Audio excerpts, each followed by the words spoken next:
Here we go again. The world is at a pivotal moment. A pivotal moment, it is fair to say, in world history. We do not know what is going to happen when it comes to the United States and Iran, and Donald Trump himself is playing his cards very close to his chest. I have ideas as to what to do, but I haven't made a final. I like to make the final decision 1 second before it's due, because things change. I mean, especially with war. Things change with war. It can go from one extreme to the other. As he weighs up his decision, we examine in this episode the various influences that there are on Donald Trump, the things that will eventually make him make up his mind one way or the other. Welcome to Americast. Americast from BBC News. It's Justin in the worldwide headquarters of Americast in London, England. It's Sarah here in the BBC's Washington Bureau, which Anthony have decided is by far the senior partner in this relationship, Justin. I think so. It's center of the world, and I am here. It's Anthony with Sarah on a Thursday morning. Yeah, we're reminded, in fairness, just how much it is the centre of the world, aren't we? When we're discussing weighty world events and war and peace and all the rest of it, the United States and Washington, D.C. still matters. I'm going to give you that. But I'm also going to say a war has started, hasn't it? And it's a war within the MAGA movement. It's a war within Donald Trump's own backers. And it's a war, interestingly, that he acknowledges has started. Let's listen to him. Very simply, Iran cannot have a nuclear weapon. That's it. It's not a question of anything else. And if you did, you wouldn't have much of a country because they would use it on us and would use it on other people, and they'd be a terror all over the world. So I may have some people that are a little bit unhappy now, but I have some people that are very happy, and I have people outside of the base that can't believe that this is happening. They're so happy. And there was a poll that just came out today that my approval rating's the highest it's ever been. All I'm doing is saying you can't have a nuclear weapon. And I tried to do it nicely, and then on day 61 I said, let's go, because we can't let that happen. And I've been saying it for 20 years. Well, I should say that if he's seen polls that show him with the highest approval rating he's ever had, he's the only one. The polls do not indicate that, but they do indicate that there are some serious misgivings within the Republican Party, within Donald Trump's MAGA base, about getting involved in a foreign war. Remember, back in January, Donald Trump had said he was going to be a peacemaker, and he'd boasted about no new wars during his first presidential term. And he was very, very clear throughout the campaign that putting America first meant not getting involved in foreign wars or forever wars, as he not inaccurately described what was going on in Iraq and Afghanistan. And it's that memory, isn't it, Justin, that overhangs all of this. The ideas that were around 22 years ago, when saying that Saddam Hussein, dictator in the Middle East, had weapons of mass destruction that were threatening the rest of the world. America had to go in and get rid of them, and that was such a disaster that it has a long shadow looming over the idea of America taking action in Iran. And why is Donald Trump president? Why did he become president the first time around? At least part of the reason that he overwhelmed the Republican Party. I'm looking back to those debates back in the early days before the 2016 run, or during that run when he was running in the primary against all those candidates, including Jeb Bush, George W.'s brother.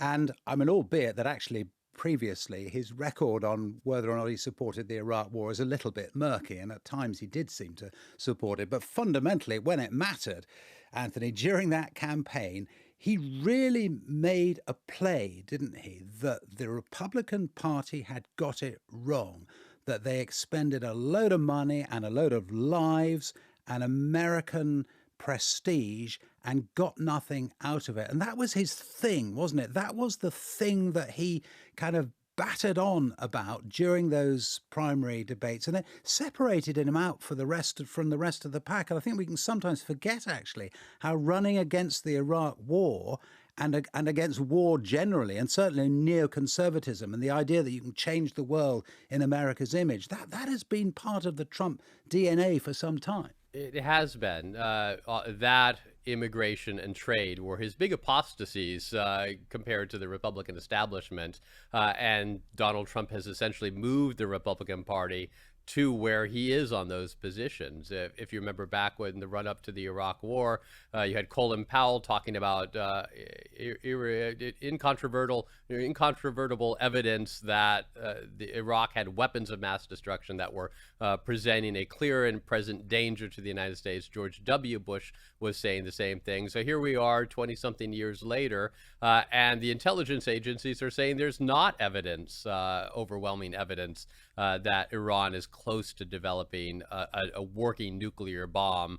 And it's the administration now that is putting aside what the intelligence community is saying, what Tulsi Gabbard, who is Donald Trump's director of national intelligence, testified to in March, that these were the conclusions, that while Iran was enriching uranium at the highest levels ever, that didn't mean that it was particularly close to developing a bomb. So it's a mirror image, but some of the arguments that we're hearing now from Trump administration officials that Iran's nuclear threat is so overwhelmingly imminent that it has to be dealt with are the same sort of arguments that we heard 20 years ago, and ones that Donald Trump, as you mentioned, objected to and said led to a horrific foreign policy blunder.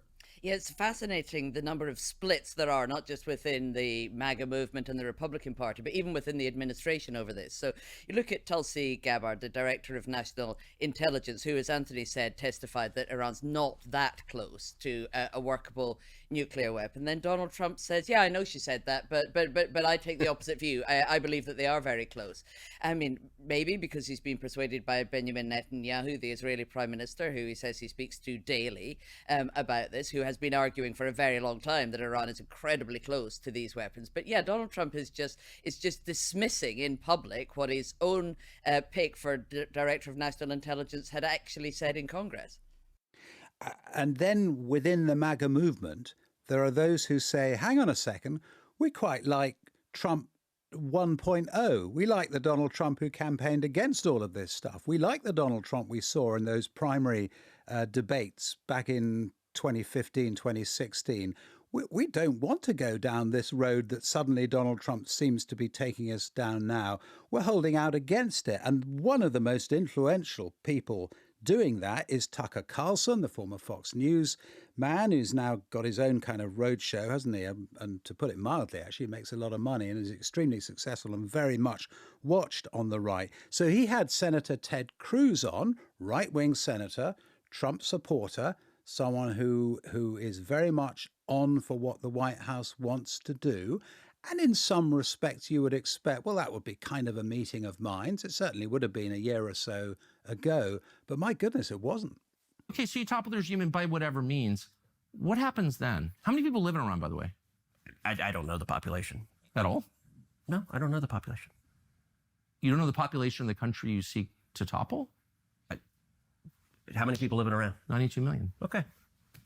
Yeah, How could you not know that? I don't sit around memorizing population tables. Well, it's kind of relevant because you're calling for the overthrow of the government. Why is it relevant whether it's, because, it's 90 million or 80 million or 100 million? Why is that relevant? Because if you don't know anything about the country... I didn't say I don't know anything about Okay, what's the ethnic mix of Iran? They are Persians and predominantly Shia. Okay, this is cute. It's not even... You don't know anything about Iran. So okay, I am not the Tucker Carlson expert on Iran. You're a senator who's calling for the overthrow of the government. You're the one who don't know anything about the country. No, you don't know anything about the country. You're the one who claims they're not trying to murder Donald Trump. You're the I'm one not saying that. who can't figure out if it was a good idea to kill General Soleimani, and you said it was bad. You don't believe they're trying to murder Trump. Yes, I do. Because you're not calling for military strikes against them in retaliation. And if you really believe that... We're carrying out military strikes today. You said Israel was. Right, with our help. That never gets old. I mean, you very rarely see Ted Cruz on his back foot like he was there. He was rattled. We've got a question, an email from Michael in Caversham, and he asks, what is the American public opinion of Donald Trump's action in Iran? This is interesting, this one, though. So Michael is specifically asking about wider public opinion of the action against Iran or potential action against Iran. Are European leaders feeling that they have to reluctantly side with America? And it's an interesting one. That I haven't seen any polls that haven't been that have been specifically on Iran. What do we know about what the wider public mood is? We have seen some polls come out now, and they show not substantive support, 20%, 30% for military action in Iran, more people opposed to it, and a lot of people undecided. They don't know whether this is the right thing to do or not. And that makes you think that, well, depending on the outcome of these strikes, that could help form public opinion one way or the other. If Donald Trump does this and there are American casualties, it looks like we're getting bogged down in a morass. I think those undecideds are going to break against him, and then it will be a very real political problem for Donald Trump. If it is a limited strike, we drop some bombs on this one deeply fortified nuclear facility in Iran, and then we wash our hands of it, and Iran doesn't really strike back at us in the short term, then you could probably see him not paying much of a political price. So if you're looking at polls to tell you, what to do here, the jury is very much still out. That scenario, Anthony, the best case one for Donald Trump, where you use B-2 bombers, you drop these huge bunker bombs, the only ones that can penetrate far enough into this nuclear site built into the side of a mountain to destroy it, and that's it. I mean, I think it would be very easy for his MAGA critics, for the American public, to get behind that as an idea. The gamble is Iran taking action against American troops in the area, in the region, isn't it? And then America being forced to respond to that. So it's not within Donald Trump's control to say that this can only be a limited engagement that involves bombs being dropped from the air and no personnel. I was talking to someone who's associated with the administration the other day, who was making the case to me, I'm not sure how true this is, but making the case to me that Trump is much more widely advised than most presidents are. In other words, his pals around the world, his real estate buddies, Saudi potentates, all the rest of it, he chews the cud with them. He calls them up. He gets their advice on stuff to an extent that previous presidents haven't. In other words, the plus point this person was suggesting is that Trump gets to have candid, real conversations with people in foreign countries who can tell him what's actually going on. I don't know the extent to which we think that is necessarily true. I think I think it's true that he talks to a lot of different people, and he answers his cell phone no matter if he knows the number or not. That's how some journalists have been able to get interviews with him, just calling him on his mobile phone. Now, whether he's getting candid views or not, I have my doubts about that. That people are probably telling him that he's doing great and telling him what he wants to hear. But he is, I'm sure, hearing from his friends in the Gulf states, Mohammed bin Salman in Saudi Arabia, and the Emir of Qatar, and the UAE. Like, these are people whose advice he values, and it'll be interesting to see if they sign off on a U.S. strike, or if they're worried about, as you mentioned, the knock-on effects from this. I think it's safe to say Tulsi Gabbard is not someone he's listening to right now. He pretty much just came right out and told it to us on Air Force One the other day. Even Pete Hegseth, according to reports, the Secretary of Defense, hasn't been in the inner circle. I mean, the inner circle, people like Dan Kane, General Donald Trump's new pick for the head of the Joint Chiefs of Staff. Apparently, Donald Trump is listening to him very closely. J.D. Vance, his vice president, also someone who has Donald Trump's ear. John Ratcliffe, who is the director of the Central Intelligence Agency and was in Donald Trump's first term. Apparently, he is in this inner circle. I want to highlight Vance because that's interesting. He posted something on the social media site X just the other day, and he said he trusts Donald Trump, and Donald Trump's supporters should trust the president too, that Trump has been very clear about Iran not having a nuclear weapon, but Vance does understand the concern about getting involved in foreign wars and getting pulled into foreign wars. And so it seems like he's trying to straddle that line and be the liaison to the base that clearly is not happy. And I can understand why Vance wants to do this too, because unlike Trump, Vance does have higher political ambitions. He does have elections down the road that he needs to win, and he needs that Trump base to stay with him, even if Donald Trump doesn't really care if he alienates them now or puts that at risk. There's a very interesting theory about Donald Trump, though, Justin, when it comes to, he gets his advice very widely, as you say, but has a bad habit of making his mind up depending on the last person that he spoke to. And for instance, John Bolton, who was in his first administration, so had some experience of this, has since fallen out with him, and they don't speak and are sort of sworn enemies now. But John Bolton was, of course, a neoconservative, 100% in favour in the war of Iraq, making similar arguments now for attacking Iran. And this is one of the reasons that gets discredited amongst other Republicans, is these neocons who are demonized as much, some of them in some cases more even than Democrats, demonized by the MAGA base, are all gung-ho in favor of the idea of trying to take out Iran's nuclear sites. But you look at somebody like John Bolton, who says he's seen this before, and he's worried that that's what's going to happen in this particular instance. You can talk about it for weeks, you can make all sorts of plans, and at the end of the day, Donald Trump just, he hears something he likes and he just goes with it. Okay, let's get some expert opinion now. I've been talking to Elliot Abrams, who's a senior fellow for Middle Eastern Studies at the Council on Foreign Relations in Washington. But he also, and this is really crucial for this interview, he was special representative for Iran from 2020 to 2021. So not a long time, but it was a time in the first Trump administration. So he knows the thinking of the president and he has worked with him on Iran. He was also Assistant Secretary of State back in the Reagan administration, so he also knows how Republican thinking has evolved on all subjects when it comes to foreign affairs in the last few decades. Here I am talking to Elliot Abrams. Elliot Abrams, welcome to Americast. Thank you very much for sparing us the time. Happy to do it. Tell us what you can about Donald Trump in these life and death, war and peace moments. I mean, you saw him, you specifically spoke to him quite a lot, I assume, about Iran first time round. What was he like to brief? A very difficult man to brief. He's not much of a reader. He's got let's call it a discursive mind that is, all over the place. He won't drill down on something very easily. But he knows what he thinks. I'm struck by the fact that 10 years ago this month is when he declared for president, opened his campaign, and said in that statement, remarkably enough, here are all the reasons I'm running. And one of them is Iran cannot have a nuclear weapon.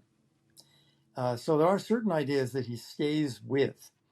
And you see that meeting after meeting, and you see it over the years. But at least part of his intelligence community, the part represented by Tulsi Gabbard, but also more widely as well, it's fair to say, are telling him at the moment, aren't they, or at least were very recently, they haven't got a nuclear weapon. They're not that close to getting one either. The process of how he gets the information and what he seeks, what he chooses to believe is interesting, isn't it? It is. I think there are people in the administration, she's a very good example, Secretary of Defense, Pete Hegseth, Secretary of Homeland Security, Kristi Noem, who are what we would call, I think, talking heads. And he chose them for that purpose, to be on TV a lot. So, when Tulsi Gabbard says, here's what I think of the Iranian nuclear program, he basically, so what? Who cares? He seems to be getting his information from a much tighter group of individuals, a few generals, the director of Central Intelligence.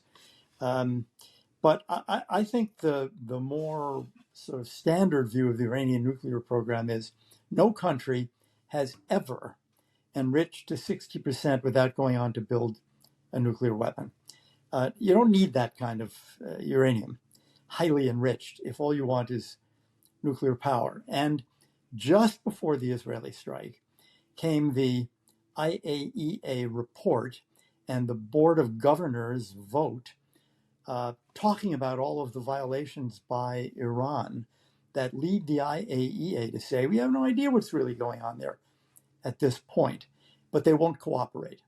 So I think her statement that they're not building a nuclear weapon might be restated as it isn't clear that they're putting together the warhead yet. But everything else they're doing suggests a nuclear weapons program. And in those terms, and I was talking for another BBC program to Sir John Sawers, who used to be, in fact, you may know him, used to be head of I MI6. do know him. Yep. Yeah. Yep. So you're very much a contemporary of yours, someone you will have come across in various guises down the years. And Sir John Sawers was saying very definitely what would be the worst outcome, or one of the worst outcomes, would be an agreement, actually, a kind of where Iran says, oh, yeah, it's okay, we won't do these things anymore. And Trump kind of, for the sake of his MAGA base, who don't like the idea of war, says, okay, we've got a deal, it's wonderful, everything's okay again. Because actually, John Saw's point was they lie about these things and it would leave everyone very vulnerable. Do you think he's right? Yes, I think he's very often right. And I think he's right on this. And I really feared that that's what Trump would do. And in the last few days, as he's been really taking a tougher line, he's not going to let the Iranians woo him into a bad deal. What he's really saying to them at this point is, look, knock off the nuclear program, just end the nuclear weapons program, and we'll be fine. But you can't enrich uranium. You can't have this program you've had over the years. And you know, that program has to end. And so it doesn't, just to drill down on that, we're not looking, you don't think Trump is looking, if there is to be a deal, for the kind of deal that there was, the famous deal that Obama did and that eventually Trump pulled out of, and that the European nations were involved with, where Iran agrees to various things but carries on with its nuclear program with a certain degree of monitoring. You think it is, well, to use Trump's own terms, actually, he used the phrase, didn't he, unconditional surrender. And what he's talking about, in your view, is unconditional surrender of the entire nuclear program. Yes, he's not talking about regime change. He's not a regime change guy. He's talking about the nuclear program. They can have civil nuclear power, but without enriching uranium, because at this point we don't trust them. Importing enriched uranium for a nuclear power system is not a terrible thing. I mean, we do it. The United States does it. Lots of countries do it, and they're going to have to do it. You referred to Donald Trump as not a regime change guy, as I think the phrase that Yep. you used. And people can see that is true. And everything about Donald Trump points in that direction, doesn't he? He doesn't want to. I mean, he says it expressly, and you sort of Yep. feel that he genuinely believes it. He made that speech, didn't he, in Saudi Arabia recently, quite a weighty speech about how every previous administration that had tried to kind of remake the world in the image of America was getting it wrong, both on the left and the right. But here's the question, which is posed by some serious thinkers about Iran. If you do what we've just been talking about and you destroy their nuclear infrastructure, what if by accident you also destroy the regime? If the regime falls, it's unclear what follows. It could be an IRGC regime, that is a less of a theocracy, more of a straight dictatorship. That's a military dictatorship, essentially, you're talking about. Exactly. That's plausible. A fall of the regime replaced by a provisional government, and then a year from now, elections, also possible. I think we don't know. There's a kind of Götterdämmerung view on the part of the Ayatollah, and he attacks American bases or American ships. Then Trump will really come down on the regime in a much tougher way. I assume that the message, if he does Fordo, the message after that is, look, I told you you can't have a nuclear weapons program. You can't. Now let's negotiate. Let's stop the warring, and let's make a deal. Otherwise, your regime is in trouble. It would be interesting to be with the Ayatollah at that point, because you asked a very good question about who's advising Trump. Who's advising the Ayatollah? At that point, are there people telling him, okay, look, it's tough, it's rotten, but we've got to make a deal with Trump? Or are there people telling him, fight on, fight to the end? I hope not. We've sort of convinced ourselves. You listen to Tucker Carlson saying, I think he was saying, wasn't he, 10,000 Americans would die if there was an attack on Iran by the United States. You'd all these kind of gloomy, dire warnings. But actually, the way you're portraying it, if Donald Trump is looking for a relatively easy win. He must be tempted, at least, to think that this could be one. I think that's right. And it may be wrong. And I may be wrong. And if the Iranians, look, the Iranians are running out of ballistic missiles. They're not running out of short-range rockets and missiles to shoot across the Persian Gulf at American bases in Kuwait, the Emirates, Bahrain, Qatar. They could do a lot of damage. They could kill a lot of people. They could probably sink an American ship in the Gulf. But it would mean that those of Trump's supporters who said, stay out of this, many Americans will die. Not 10,000, that's kind of crazy. But hundreds will die. They'll feel somewhat vindicated, I think. We told you to stay out of this. If Trump bombs Fordo, and then there's some kind of either Iranian collapse or Iranian negotiation, and they want to go back to Doha and do a deal, then Trump will be completely vindicated. He sure seems relaxed about it, I must say. And part of that may be the belief, which I sure hope is correct, that the Iranians are not crazy and therefore won't attack American bases. Elliot Abrams, it's such a pleasure talking to you. You've been really candid with us, and it's I've certainly learned a lot. It's fascinating stuff. Do you wish you were still there? Do you wish you were in the room? Sure. I mean, I'd be getting a lot less sleep, but yes, simple answer. Well, Yep. you've certainly. I'm very glad you're not, because you've had the time then to talk to us, and it's been a pleasure talking to you. Thank you very Pleasure. much. Okay, guys, upwards and onwards.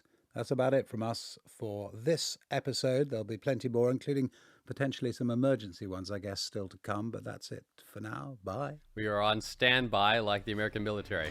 Bye, all. Bye bye.